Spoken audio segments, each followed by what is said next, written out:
The wish for man movie review. ఈ movie 1 hour and 51 minutes తో Netflix లో stream అవుతుంది. ఈ మూవీలో story the wish for man అనే ఒక బుక్ మీద బేస్ అయి తీసుకున్నారంట. సరే ఇంక ఈ మూవీ ఎలా ఉందిరా అంటే, మూవీలో స్టోరీ కొంచెం రెగ్యులర్ స్టోరీ అయినా సరే screen play and narration guys కొంచెం డిఫరెంట్ గా ఉంటాయి, లిటిల్ బిట్ ఆఫ్ డిఫరెంట్ గా ఉంటాయి. మూవీ స్టార్ట్ చేయడమే కిడ్నాపింగ్ విష్ ఫర్ మ్యాన్ అనేసి స్టార్ట్ చేస్తారు. అదైతే కొంచెం పర్లేదు, బాగానే ఉందిలే అనుకుంటాం. అంటే మూవీ స్టోరీ స్టార్ట్ చేయడం అయితే ఒక ఇంటెన్సిటీతో స్టార్ట్ చేస్తారు. అంటే మనకైతే నెక్స్ట్ టైం జరుగుతుందో తెలుసుకోబుద్ధి అవుతూ ఉంటుంది. అసలు ఇది విష్ ఫర్ మ్యాన్ ఎవరు ఏంటి అనేసి మనకైతే కొంచెం తెలుసుకోబుద్ధి అవుతూ ఉంటుంది.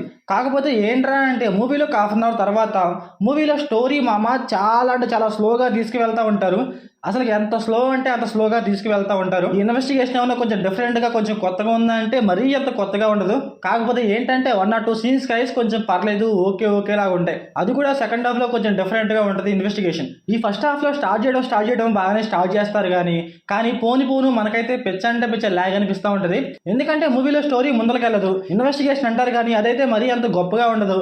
ఏదో ఒక చిన్న పాయింట్ తీసుకొని దాన్ని లాక్కెళ్తూ అలా తీసుకువెళ్తా ఉంటారు అంతే. అలాగే ఏదో ఒక చిన్న ఎమోషన్ కూడా ట్రై చేస్తూ ఉంటారు. ఆ ఎమోషన్ కూడా గైస్ మనకైతే మరీ అంతగా వర్కౌట్ అవుతుంది ఈ ఫస్ట్ హాఫ్ వరకు. సెకండ్ హాఫ్ లో లిటిల్ బిట్ ఆఫ్ డిఫరెంట్ గా ఉంటుంది. సరే ఇంకా ఈ మూవీ ఫ్యామిలీ వాచబుల్ అంటే, మూవీలో 1 or 2 సీన్స్ గైస్ లైట్ గా డిస్టర్బ్ చేస్తాయి అంతే, మరీ అంతగా డిస్టర్బ్ చేయవు. ఇంకా మీ ఇష్టం గైస్ చూస్తారా చూడరా అనేసి. ఇంకా మూవీలో మనం సెకండ్ హాఫ్ విషయానికి వస్తే, సెకండ్ హాఫ్ లో ఇన్వెస్టిగేషన్ కొంచెం డిఫరెంట్ గా ఉంటుంది. అలాగే ఏంటంటే కొన్ని సీన్స్ లో అయితే మనకు నెక్స్ట్ టైం జరుగుతుందో తెలుసుకోబుద్ధి అవుతా ఉంటుంది. మూవీలో స్టోరీని వీళ్ళు సెకండ్ హాఫ్ లో ముందరకు తీసుకువెళ్తాం స్టార్ట్ చేస్తూ ఉంటారు.